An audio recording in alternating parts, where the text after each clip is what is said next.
গুৱাহাটীত ওদালগুৰি জিলা ভিত্তিত কৰম উৎসৱ অসম চাহ মজদুৰ সংঘ মঙলদৈ শাখাৰ উদ্যোগ তথা আটছা আৰু আৱা ওদালগুৰি জিলা সমিতিৰ লগতে ACMKS মঙলদৈ শাখাৰ সহযোগত দুদিনীয়া বৰ্ণাঢ্য কাৰ্যসূচীৰে অনুষ্ঠিত হৈছে এই কৰম উৎসৱ।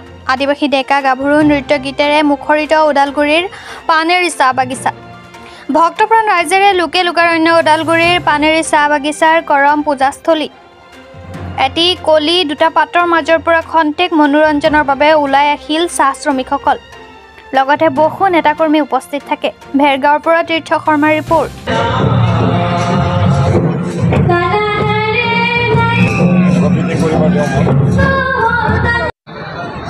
দুদিনীয়া কাৰ্যসূচীৰে আজি আৰু অহাকালি আমাৰ ওদালগুৰি জিলা ভিত্তিত কৰম উৎসৱ আমি উদযাপন কৰিছোঁ।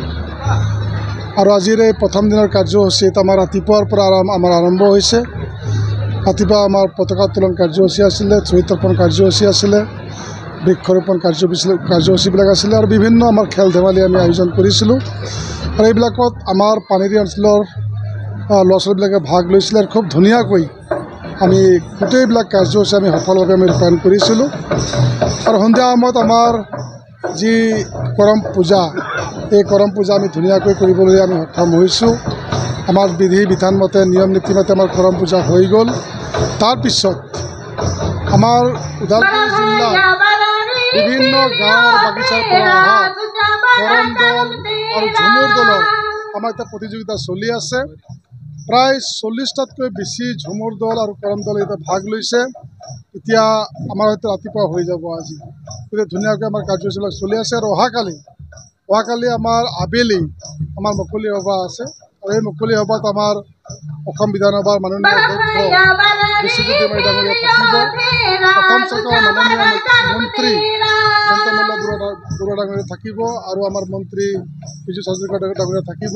আৰু আমাৰ স্থানীয় বিধায়ক তথা BTR চৰকাৰৰ ডেপুটি চিফ গোবিন্দ বসুমতাৰী ডাঙৰীয়া থাকিব।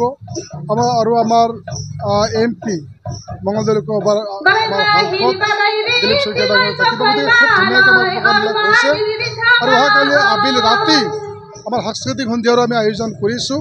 সদৌ ঝাৰখণ্ডৰ পৰা খুব মানে তেখেতে গোটেই অল ইণ্ডিয়া বেচিছত মানে পপুলাৰিটি গায়ক আছে মনোজ চাহি বুলি ফালে তেখেতে ভাগ ল'ব। আৰু আমাৰ অসমৰো প্ৰায় 8জনকৈ মানে আমাৰ গায়কসকলে ইয়াত ভাগ ল'ব আৰু খুব ধুনীয়া আমাৰ কাৰ্যসূচী হ'ব। গতিকে মই আপোনালোকৰ যোগেদি আমাৰ সকলো ৰাইজকে আহ্বান জনাইছোঁ, সকলোৱে আহক, আমি সকলোৱে লগ লাগি পেলাই আমি এই কৰম পূজাটো আমি উদযাপন কৰোঁ। আমাক কৃষিভিত্তিক উৎসৱ আৰু এই কৰম পূজাৰ জৰিয়তে আমি কৰম দেৱতাক আমি আৰাধনা কৰোঁ, প্ৰাৰ্থনা কৰোঁ যাতে আমাৰ সকলোৰে খেতি বাতিবিলাক যাতে ভাল হয়, সকলোৰে ভঁৰাল যাতে ধান মানে শস্যৰে মানে ভৰি পৰে, সেইটোৱে বিশেষভাৱে আমি আজি এই কৰম পূজাৰ জৰিয়তে আমি